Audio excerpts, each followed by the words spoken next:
Bonjour et bienvenue sur TV Land, votre web télévision locale. Au sommaire du journal de ce vendredi 17 octobre, Max Énergie, les 80 ans du Lanotte à Dax, visite de la caserne des pompiers à Tyrosse et pour finir, à tout bout de champ.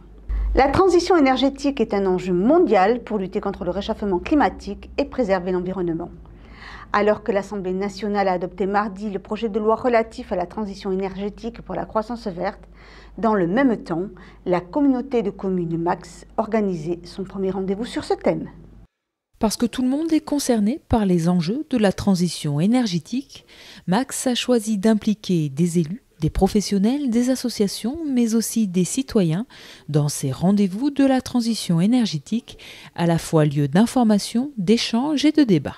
L'idée, c'était de faire un dispositif assez participatif avec l'ensemble du territoire, l'ensemble des acteurs et des personnes qui se sentent concernés par toutes les perspectives de la transition, de la nécessaire transition énergétique. Et il y aura donc, au-delà de cette rencontre, qui était une première, un échange, des ateliers dans des secteurs différents qui permettront de traiter de l'ensemble des aspects de la transition énergétique et de ses implications sur le territoire. C'est un enjeu majeur pour notre territoire qui, on a vu, est quand même gros consommateur d'énergie. Donc il y a des moyens d'essayer de réduire cette consommation d'énergie et de produire d'autres énergies, puisqu'on a quand même un département qui a une grosse ressource énergétique, entre autres, qui est le bois. Et peut-être à plus long terme, une autre énergie, une énergie marine avec les vagues. Pour relever ce défi de la transition énergétique, la communauté de communes Max s'inscrit dans la démarche pour devenir un territoire TEPOS. Un territoire à énergie positive, le fait de décroître notre consommation d'énergie, le fait de devenir un territoire qui devient positif, c'est-à-dire qu'il consomme moins d'énergie qu'il n'en produit. C'est une perspective, c'est une finalité, c'est un but, mais c'est une démarche absolument nécessaire. Avec 87% de l'énergie consommée provenant de ressources fossiles, Max a pour priorité de réduire la consommation d'énergie sur son territoire et de développer les énergies renouvelables. La première énergie, c'est l'économie d'énergie, puisqu'effectivement il y a un gros travail à faire tant sur le bâti public que sur le bâti privé. Bon.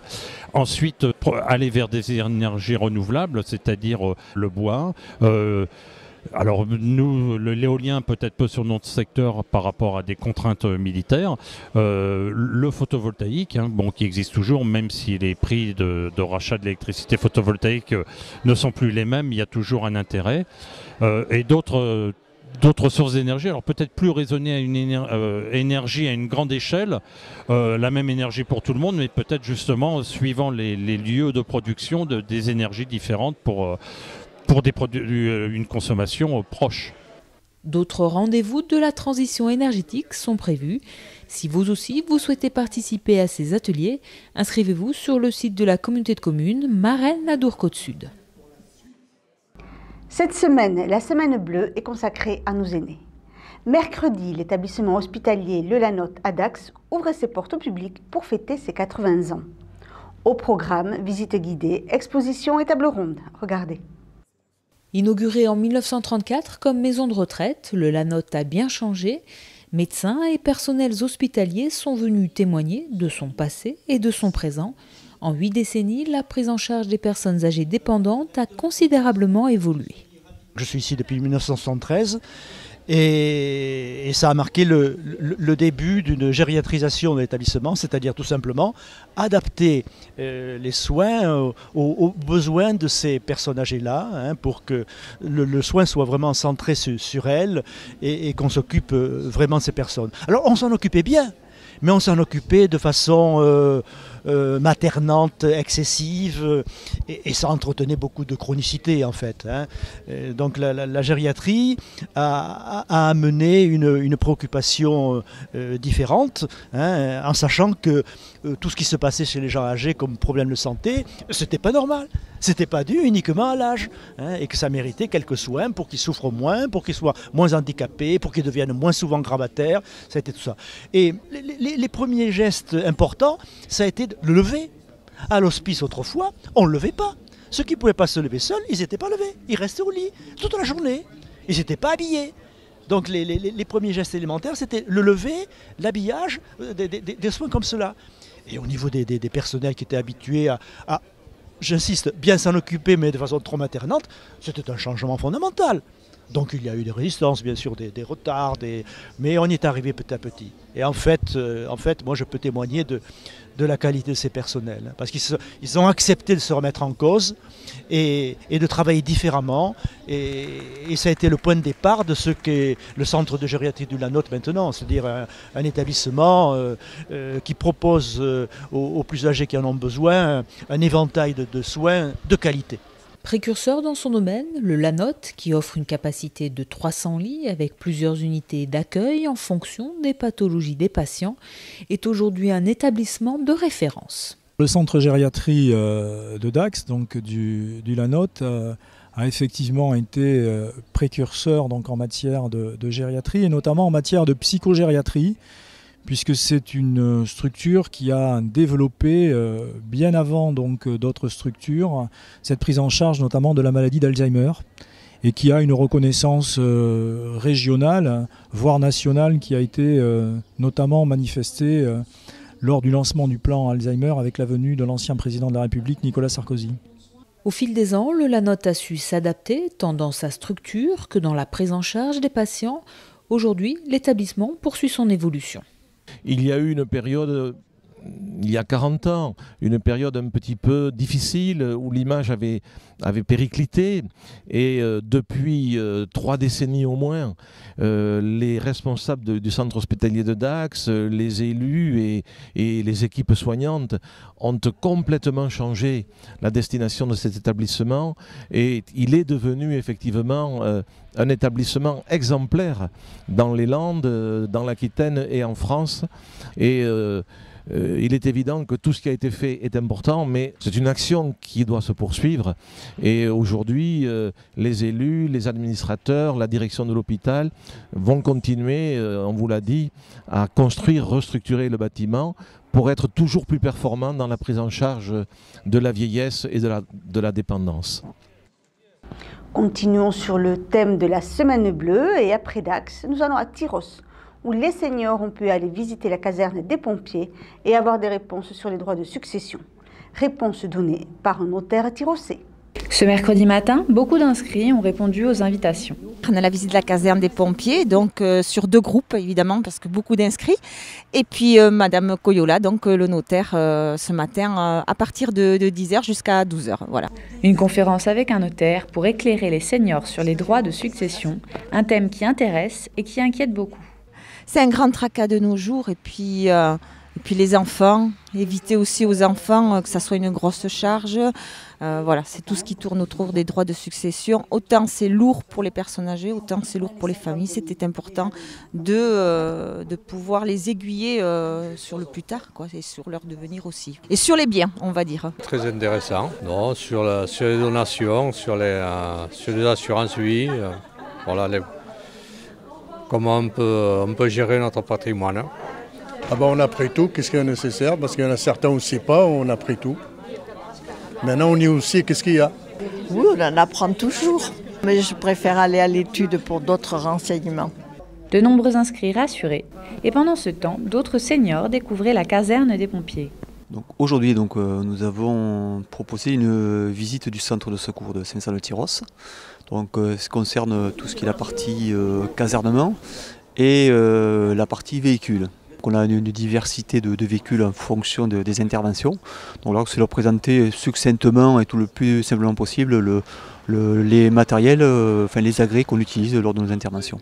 Voilà, donc on a fait une présentation là, de notre standard, le lieu, je dirais, opérationnel de la caserne où on reçoit les demandes d'intervention qui sont traitées par notre CTA Codis Pazer Mont-Marsan. Et donc eux nous retransmettre l'alerte, donc voilà, donc voir le mode de fonctionnement de ces alertes. Une visite qui permet de mieux connaître ces anges gardiens. C'est vrai que les pompiers, on les connaît surtout par rapport au calendrier, mais bon, on ne connaît pas forcément, si on n'y est pas dedans, notre mode de fonctionnement. Voilà, donc c'était une information, et bon, les gens ont l'air très intéressés, donc tant mieux, les messages passent. À la complexité, puis bon, c'est vrai que c'est marrant, c'est qu'il y a des gens qui ont déjà eu à faire nos services à plusieurs reprises et qui se sont manifestés fréquemment, donc non, c'est assez marrant. Complicité, joie et bonne humeur au programme lors de cette semaine bleue tyrossaise.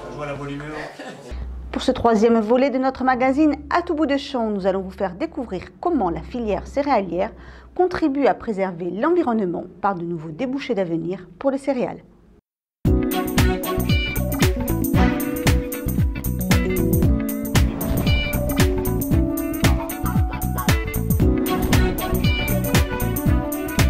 Bonjour à tous, il y a de la vie dans les céréales.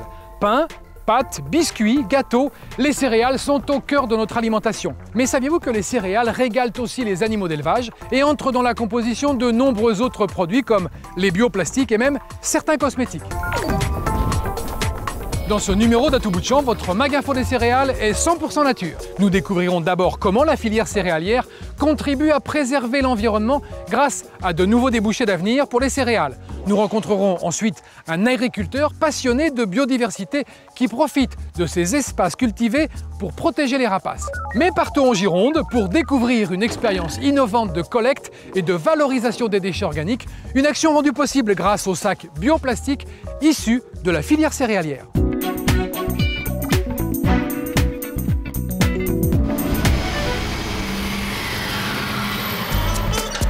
Alors la collecte et la valorisation de la matière organique est un enjeu absolument capital pour les collectivités. Pourquoi? Parce que dans les ordures ménagères, 30% du poids est constitué de déchets alimentaires. C'est ce qu'on produit dans les cuisines. Et donc aujourd'hui, ces déchets partent en enfouissement. Et c'est de la valeur qui est perdue puisque on peut, par un processus de compostage, fabriquer un amendement organique pour faire retourner au sol ces déchets alimentaires. Alors pour faciliter ce geste de tri, puisqu'il s'agit dans les cuisines de détourner tout ce qui est tous les déchets alimentaires, toute la matière organique, nous proposons aux habitants un kit d'équipement composé d'abord d'un sac en amidon de maïs.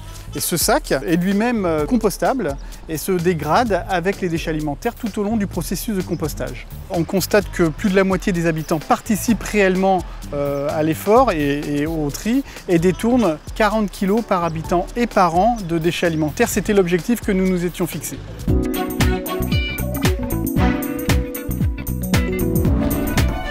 10 000 hectares de cultures sont dévastés tous les ans par les rongeurs en région centre. Comment lutter contre ce fléau en apportant une réponse écologique permettant de protéger les cultures qui feront votre alimentation de toute l'année? Voici la réponse originale de Marc qui a installé des nichoirs à rapaces sur son exploitation. Tout de suite, retour sur expérience.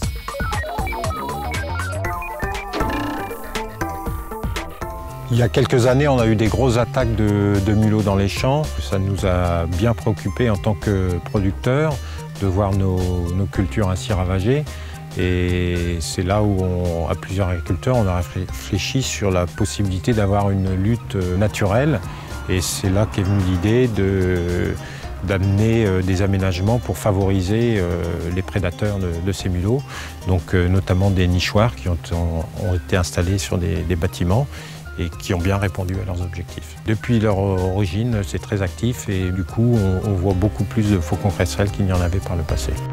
Pour plus d'efficacité, Marc n'hésite pas à se faire aider par une association locale de protection de la biodiversité. Donc les objectifs de l'association, c'est de rechercher, promouvoir et mettre en place des pratiques et des aménagements favorisant la biodiversité dans les exploitations agricoles en région centre. Merci la nature, merci les faucons cresserelles, parce que c'est vrai qu'ils nous ont aidés à nous débarrasser des campagnols et ma foi, c'est une bonne opération en gagnant-gagnant, parce qu'en même temps, nous, on leur offre un abri.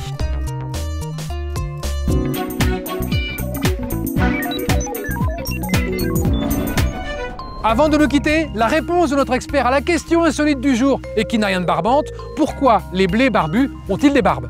À l'origine, on pense que c'était pour permettre au blé de mieux résister à la sécheresse, c'est-à-dire ça a le rôle d'une feuille, mais sans en avoir l'inconvénient d'évaporer trop d'eau. On s'est aperçu quand même que ces barbes jouaient à peu près le même rôle qu'une feuille pour transformer le gaz carbonique en amidon.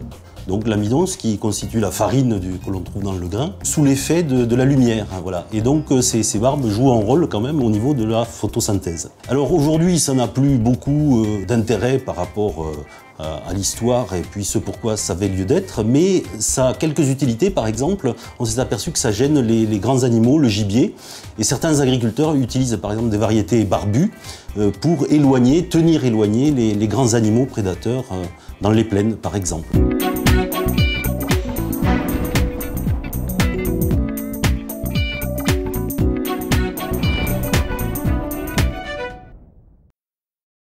Voilà, cette édition est maintenant terminée. Je vous donne donc rendez-vous lundi 20 octobre pour un prochain journal de TV Land, votre web télévision locale. Je vous souhaite en attendant de passer un très bon week-end.